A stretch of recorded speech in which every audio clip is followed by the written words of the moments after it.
I mean, perfect credit, no one has perfect credit, right? Right. Maybe my dad that that like, he's like, oh no, my credit score went down to 800, but again, he's older and he's had a lot of time to perfect things. But, Right. And learn. Right? But generally speaking, no one has perfect credit, and perfect credit isn't required either. Mm-hmm. We have programs that we can go down as low as 580 credit score.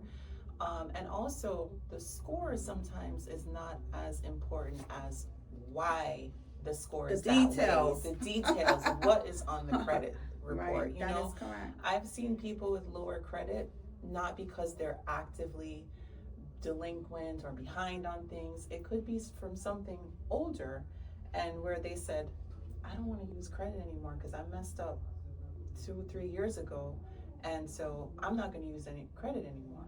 Well, what that does is it kind of only makes your credit report have older negative information and no new positive information, right?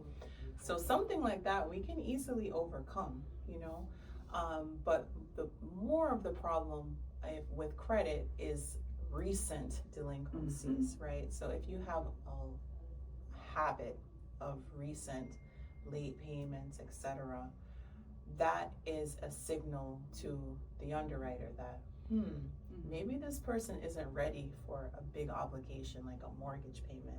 If they're having trouble making minimums on a credit card payment, on a car loan, etc., right? If it happened in the past, then that's a different story, and you can show that I had a little issue, I bounced back, I've been paying everything, or I was silly, I didn't even realize I had that pain. It happens. If you can show that you are paying things on time for the last year, 6 months, the longer the better. Yes. And the longer the better, that's actually how your score goes up as well.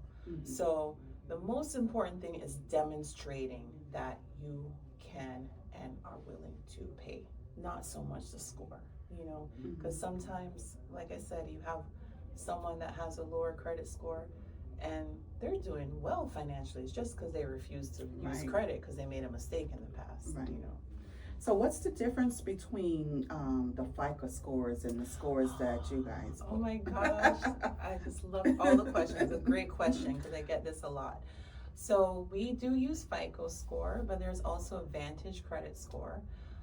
But the thing to remember, within each of those scoring houses, FICO has Experian, TransUnion, and Equifax, right? That all will give you a FICO score. They'll also give you a Vantage score. Well, within FICO, there's also different algorithms depending on what you are applying for credit for.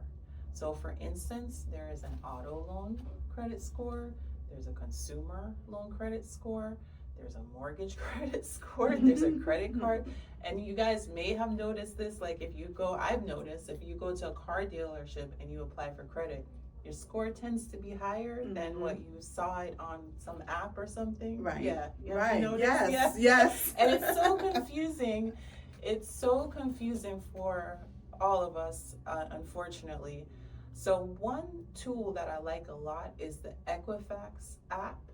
I'm sorry, is it Equifax or Experian? It's Experian, the Experian app. If you have the paid version, which just basically is credit monitoring, and it's about $20 to $30 a month. Okay.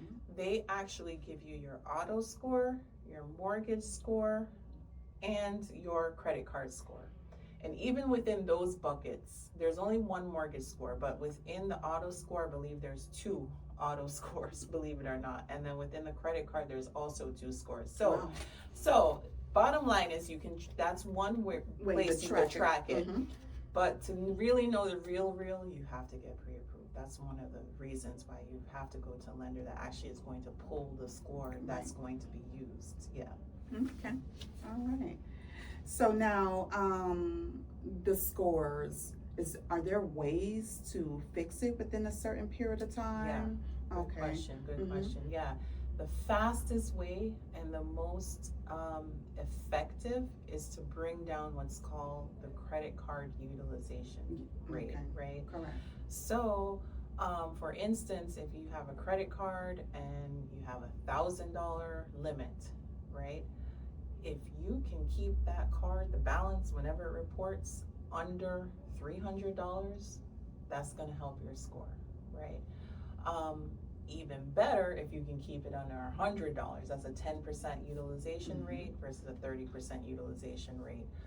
The other thing is you can get a credit increase, because guess what? If you had a $10,000 card, all of a sudden, if you have under 3,000 outstanding, That's that your would 30%. also have that 30%, right?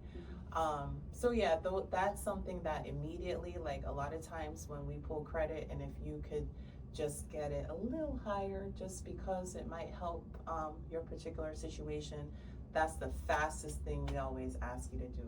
Like, hey, can you pay this down? Do you have some money to pay this down? And then we either can do a rapid rescore, or we wait till the cycle changes and we pull again. So Smart. yeah. Smart. All right, there you have it.